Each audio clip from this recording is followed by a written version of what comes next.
She may be retired from hockey, but the praises keep coming. Joining me now, Hayley Wickenheiser. Thank you so much for joining me. Thanks for having me, Stephanie.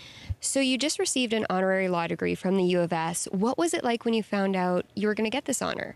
Oh, it was really special. I mean, being from Saskatchewan and being able to come back and speak to the students, especially, the Faculty of Kinesiology, which is what I got a bachelor and a master's degree from, and then medical students, which is what I aspire to do. And so I felt like maybe they could give me some advice. But all in all, it was a fun day and a good atmosphere in there. So what message did you deliver to the students today?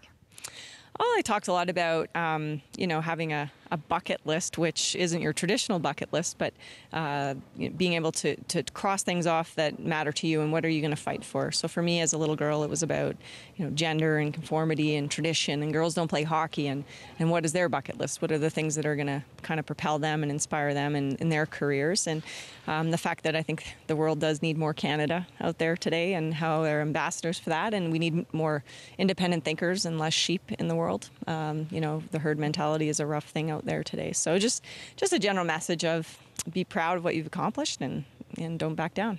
What is on Hayley Wickenheiser's bucket list now? Well, the bucket list, there's lots to do on the bucket list, but the other bucket list, I suppose, is I think I just continue to keep fighting for what I fought for women in sport and women in hockey, and having those opportunities. And eventually I'll hopefully be heading to medical school and be able to work in that arena a little bit more to help athletes maybe transition through their lives and stay healthy, things like that. So there's lots to be done, I think, still. You are such an inspiration to young girls and women in the sport and all sports. How has the sport of hockey, though, changed for women? Well, the sport has come a long way. If you look 20 years ago, we had 10,000 girls and women playing hockey. Now there's almost 100,000.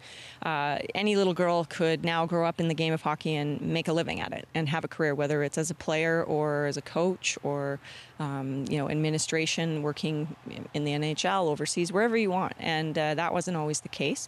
So I'm really proud of where it's come. Do you think we will ever see a woman play in the NHL?